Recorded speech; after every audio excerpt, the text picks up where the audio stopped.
Surya, two or three developments that happened since we last spoke. One was the government cut fairly sharply the rates of return on the government-backed savings products are there out there in the market and very popular with people. We saw the State Bank of India coming and cutting the savings bank rate down to 2.75%, a level not seen in a very long time. We've had some respite on the inflation side, but it remains at 5%. And then, of course, you see people facing an imminent situation of, their income getting hit. Now, in this kind of a scenario, what does a person do? Is there any place to hide? Equity markets not doing too well. Debt we talked about last time, and is there any improvement on that side? So if I'm someone who till now had all my money lying in a savings bank account, and now that's hardly, in fact, not even at all, it's negative as far as the real rate is concerned, the savings bank account. So what do I do? How do I deploy the money that I might have? And my second question to you, how do I then draw down on that money to meet my monthly expenses if I'm today out of a job or I've seen a sharp cut in my salary? See, you have to live with the fact that the interest rates which have come down can even go down further from here. If you just look at the Q coming from the global quarters, globally you will see the interest rates coming from a 0 to 1% category.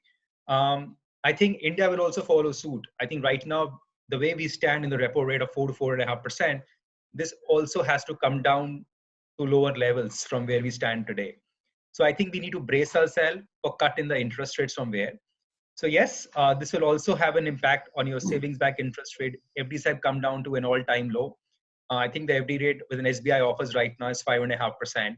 I think we have to be ready ourselves for having a 4.5 to 5% from where we stand again today. I think the merit lies in right now is actually having a debt allocation to your kitty. Yes, even debt mutual funds also have not been spared, because with the tightening of the liquidity in the system and no relief being coming on offer right now, I think there's too much of pressure coming on the bond yields, which is having leading to a spike in the yields happening, which is resulting in the negative returns on the debt mutual funds also. So you have to make sure that whatever you park in the short to medium term of debt is actually meant for long term, because that will stand to benefit you with the increase in the yields of those bond markets. But yes, in the short period, in the interim period, you may have to face a little bit of mark to market loss. Mind you, they are not credit losses. So please be sure that the portfolio which you buy are high AAA bonds portfolio, and don't compromise on that in the current scenario. So do look at that. And whatever investment you can do for a little longer period should actually be meant into a short-term bond, so they can also stand to gain on the cut in the interest rates, which are bound to happen in the next few months from now. For the very ultra short-term period, or the money which you want, you can park your money maybe into some part into your savings bank itself. You can convert your accounts into an FD-linked accounts. We have been saying this to a lot of our investors, and I've been saying on our shows also, please convert your account, savings account, into an FD linked account. So from a 2.5%, 3%, which a savings account give you, at least your bank will start fetching you an interest rate of 4 to 5% or whatever the FD rates are. So you will little bit earn more on that. That's the ultra short term need. Medium term need can go to a debt mutual fund, because with the interest rate cuts over there, you will have a benefit in the long run. And now coming to your the last one, that in case someone needs money going forward, then the best option for him is to start a systematic withdrawal plan.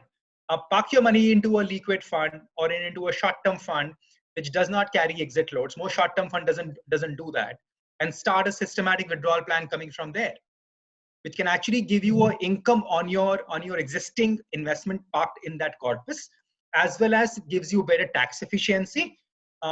Therefore, having a regular income coming to your account like a salary income.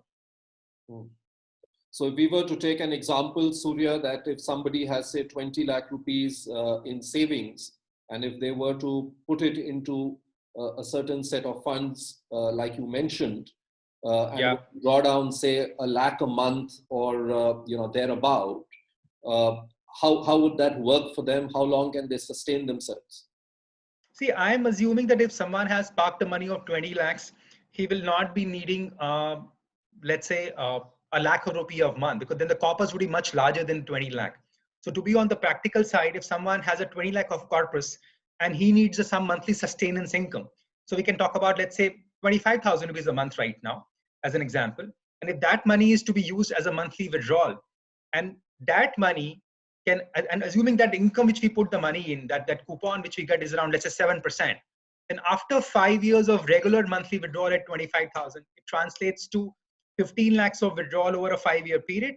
And after 5 years also, your 20 lakh actually has been withdrawn only by half of that amount, which is 10 lakhs. So eventually, by just putting into a 7% coupon, I'm able to safeguard my capital, get a regular income, and save 5 lakh rupees over the interest income over a 5-year period. Now, convert that into a 50,000 rupees of monthly withdrawal. Not a 50,000 rupees of monthly withdrawal. There I have a challenge, because I am now withdrawing much more than what my earnings are. So therefore, my consumption of my principal is actually consumed at a faster pace. I'll be wiping off my entire principal over the next 45 months. So we have to be careful depending on how much income I have and how much money I need to withdraw from my corpus to take care of my sustenance level on the times to come. That's interesting, Surya, because you're talking 45 months, 5 years. That's right. Probably, and the hope is that, in 6 months to a year from now, things at least should get back to normal. So it's a good tool, what you're saying, for people to tide over the immediate problem, because I'm sure that the crisis is not going to last for 5 years, but it's a good way. Yeah, let's hope that actually drawing down in a tax efficient manner and look at a coupon of about 7% that, according to you, a well-balanced portfolio should be able to give even in these times. That's true. That's right. I think that should be doable in times to come. Thank you very much, Surya, as always, for coming by. We look forward to talking to you soon, because this is a very evolving situation. So we'll keep these conversations going. Thank you very much for joining me here today. Thank you.